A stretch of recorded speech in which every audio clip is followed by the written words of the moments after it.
This is Chiropractical, and I'm your host, Jon Kec. What do a Super Bowl adjustment, a 24-year career, and a student's very first breakthrough moment all have in common? They all happened right here in the world of chiropractic, and they helped shape our year.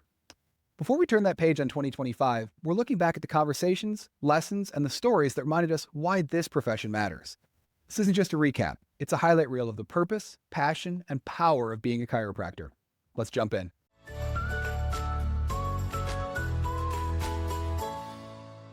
Welcome to Chiropractical. I'm your host, Jon Kec, and this episode's going to be a little different. We're closing the book on 2025 by reliving some of the more memorable moments that have helped define our year. From the vulnerability of doctors tackling burnout, to the magic of the game day adjustment that changes Super Bowl athletes' night, to finding out new ways to ensure chiropractic is always held in the highest of esteem. Let's start with a moment from back in episode 9 in September. What happens when a Super Bowl athlete walks in hurting and the adjustment table is nowhere to be found?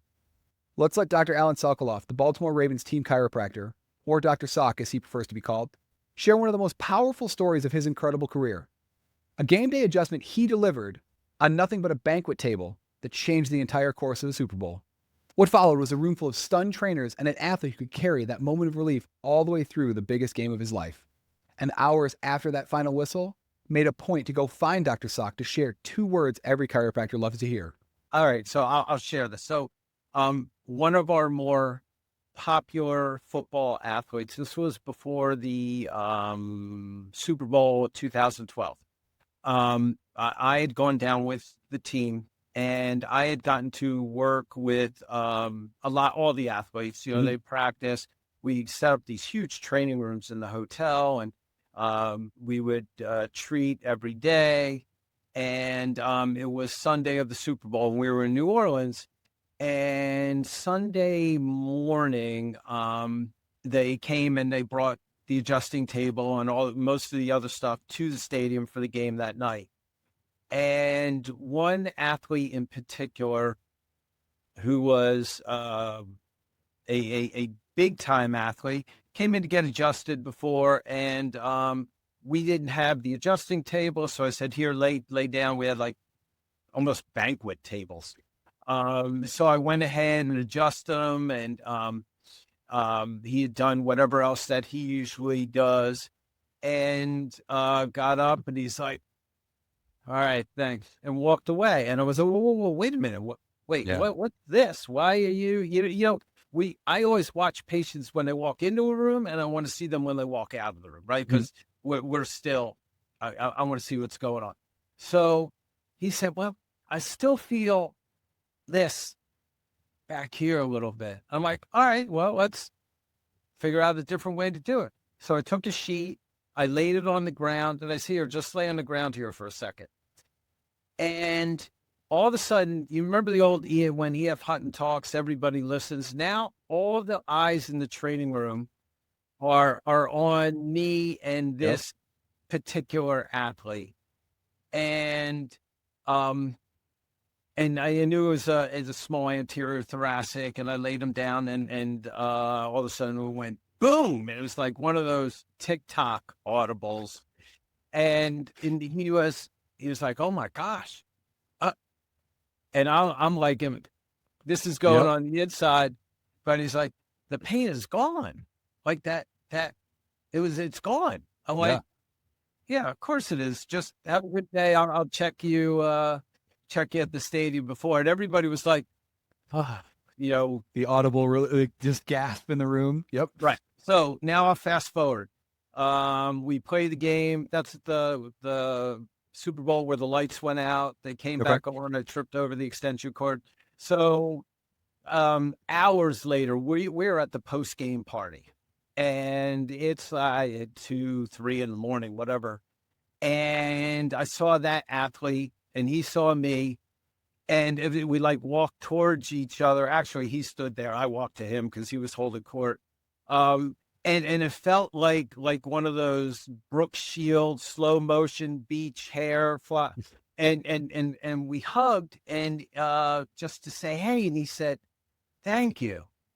Like thank you. I didn't have to think about that pain. So in the big picture for, I'm like, wait a minute, you just won a Super Bowl and you remember that adjustment from like 12. So I share that story because people don't understand the power that not only they have in their hands, but the power that they have to help people, and people will remember. Yeah. And we need to get up every day and walk into every single patient and have that passion that, hey, they're going to remember this. And that's one of my favorite stories that I retell to myself periodically. If I'm having a bad day, I can't reflect it on my patients. I need to make a difference. If you're a student who's considering a career in sports chiropractic, make sure you check out episode 9. Are you feeling the weight of practice life? Guess what? You're not alone. In episode 7 back in July, we were joined by Dr. Mario Fucinari, who opened up about the very real burnout facing chiropractors. He talked about why trying to balance being the doctor, the business owner, and a human can be so overwhelming. Dr. Fucinari shared 3 heartfelt pieces of advice every DC needs to hear. So if you're feeling stretched thin, listen to this moment from Dr. Fucinari. Well, I will tell you that burnout is real for every profession, but we care so much for our patients, but also it's like, you're running a business, and many people in general, and doctors for sure, they don't realize that there's a business aspect and there's a doctor aspect, and Sure. there's a third aspect, which is your own personal life and family life too. And it's finding that balance. That's the difficult part. Absolutely. So how does that compare to other medical professions? Are we on the high end, low end, kind of average? Well, compared to actually Medscape did a study, and we are kind of like in the middle to the lower, and there are Okay. other professions that have higher amounts of burnout and even suicide. If you could give one piece of advice to our listeners, top piece of advice to take that 33% number and bring it down, what is it? How about I give you maybe 3, because I got even better. Okay, so number one is reconnect. And it could be reconnect with yourself, reconnect with your family, reconnect with your passion, your mission in life. We are all put here for a purpose. So reconnect. That would be number one. And that reconnection here will give you like a GPS, a path to go. Number 2 is compartmentalize. Be in the moment. And this is totally off the cuff. I don't have anything written down here. Be in the moment. And number 3 is be true to yourself. Reach out to your family, reach out to any loved ones, but also, reach out to professionals. And once you, like any other issue in life, once you reach out and just admit, I need help, then help will be there for you, just like you are for your patients. If any of what Dr. Fucinari said resonated with you, go back to episode 7 to find other ways to not only reconnect with yourself, but with your purpose. What really makes a patient feel seen, supported, and eager to return? During episode 3 back in January, we were joined by Dr. Lisa Goodman. She shared her powerful blueprint for creating an exceptional patient experience every single visit. It's not just the appointment itself that matters. It's what you do before and after, and how everyone in the office can be a key to ensuring you're meeting the patient where they need to be met. Positive reinforcement is huge. With every single visit, I do it every single visit. Oh man, you're going to have a great time tonight. Even if it's not to do with the visit, you're going to have such a great time tonight. Enjoy the movie or whatever that you talked about during the visit. So, end with positive reinforcement. Hand them off to the front desk with a clear idea of when you want to see them again. Hey, we talked about seeing him next week. Try to get that scheduled. My favorite thing to do is say, I want to see him next week and probably the week after. And then I kind of look over and say, Sam, my schedule is really tight around the holidays. Why don't you just book 2 and we could always move that if we don't need it. Sure. It just helps them again know I'll just book 2 at a time. That's helpful. And then walk away. So then leave it to the front desk, and the front desk should ask them about their appointment. And again, I kind of like it every time. Hey, how was your appointment today? How did you feel after you got adjusted?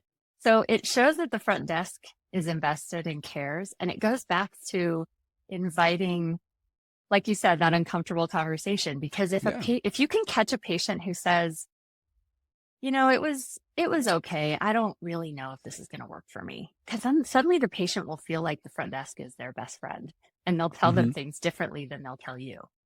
So you want to get that information. If you want patients who feel cared for, connected, and confident in your care, I urge you to go back to episode 3 and listen to Dr. Goodman again. So what really is chiropractic? Let's get to its core, and how do we present a unified message that truly resonates with the public? With so many techniques, tools, and philosophies within the profession, it's no wonder patients often wonder what chiropractic is really about. This August, we brought Chiropractical to a live audience at the National by FCA in Orlando, and the energy in the room was amazing. Meeting so many listeners face-to-face was a highlight, and our guest, Dr. Glenn Jaffe, and soon-to-be Dr. Kevin Rosario, delivered a conversation that was packed with clarity, passion, and perspective. It's a discussion worth revisiting, and one that I think just might reshape how you think about communicating chiropractic to your patients.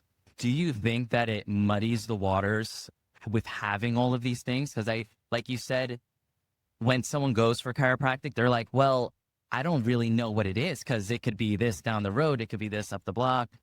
So what is your thought process, and how maybe we could unify that message that we still have it?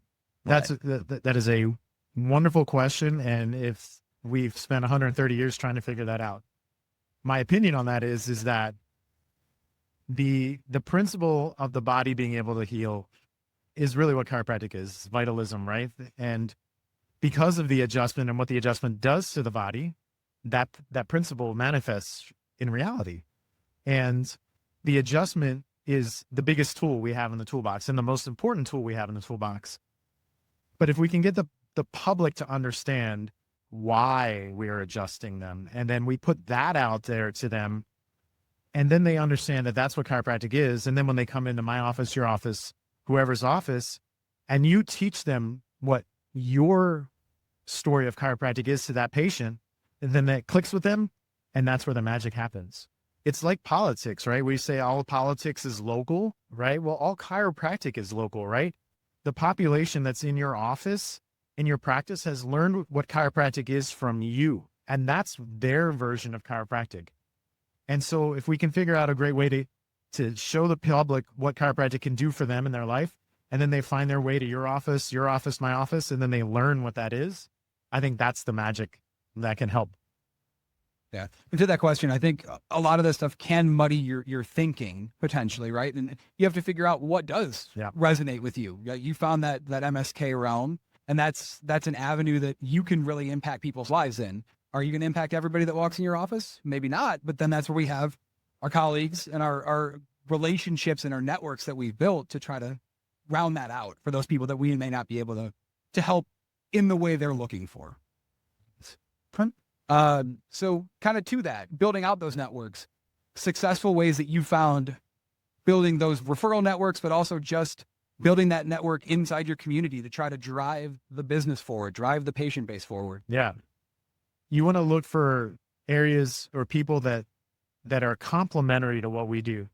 And I think one of the areas that I fell into, and a lot of us do when we get going early on, is we want to go, hey, I want to go network and make sure I get referrals from the pain guy and the OBGYN and the spine surgeon and the PT down the road and all these other things.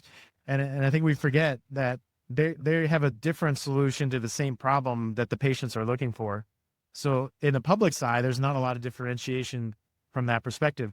So go out and look for people or sources that are complementary to what we do, and that have attracted like-minded people to their business or to their community that would be interested in what you do, like the local doula network, right? Or obviously, the gym. People that go to the gym are concerned with their health and well-being, and that's obviously very complementary to what we do. The local health food store, things like that, and start to create your community and be a part of that community. And then, like you said, be seen, say yes, be a part of it. Thanks again, Dr. Jaffe and Kevin, for that entire conversation and for doing it live with us at the National by FCA in Orlando. Hear everything else in its entirety in episode 8. Here's a question I think we all struggle with. Why do patients stop following care plans even when they know it's good for them? In episode 6 back in June, we were joined by Dr. Tom Ventimiglia. He broke down the true reasons so many treatment plans fall apart, and it's really not what you think. If you want to continue being the kind of chiropractor whose patients actually follow through, this clip is an absolute must listen. So when we look at the reasons why patients don't follow what we believe to be the best interest, they're by and large, a majority of them are psychosocial. They're not biological.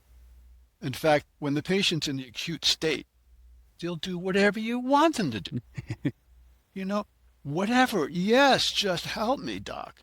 Mm-hmm. And then suddenly they're moving into a different stage of the healing process. And now the reality of the disease illness models come into play. Well, the disease is something you told them they have, and you're going to fix that. But the illness is starting to creep in like, oh my gosh, this is going to cost X amount of dollars. Or, oh, do I feed my family or do I give the doc his copays? Oh, or how do I exactly get there? Because I work until 5, I can't take any more time off to get to the office. So the relationship, when you have tapped into this patient's relationships and you understand the illness as well as the disease, then you see the success rates go higher and higher. So tapping into the psychosocial aspect of your patient, I think, raises the potential for you to have a greater sense of accomplishment. For more insights from Dr. Tom, be sure to go back and listen to episode 6. Our final moment from 2025 that we're highlighting is actually a bittersweet one. While we know he's loving his retirement, we still miss Mike Whitmer every day. During episode 4 in March, Whitmer, as he's affectionately known around NCMIC, and I'm sure by a lot of you, shared the top 3 risk management challenges he sees DCs facing right now and in the near future.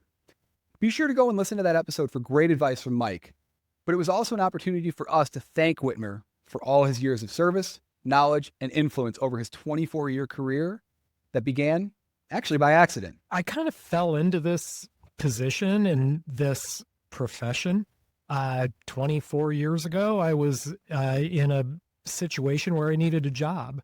And a friend of mine worked here at NCMIC in the HR department. She recruited me, and I've been so grateful to her ever since, because this really has been just the opportunity of a lifetime, not only from a work perspective and career perspective, and my ability in this position to really have a fun career. I've gotten to travel a lot. I've met so many wonderful people, developed terrific friendships. So that's really been just a wonderful, wonderful accident that I ended up here.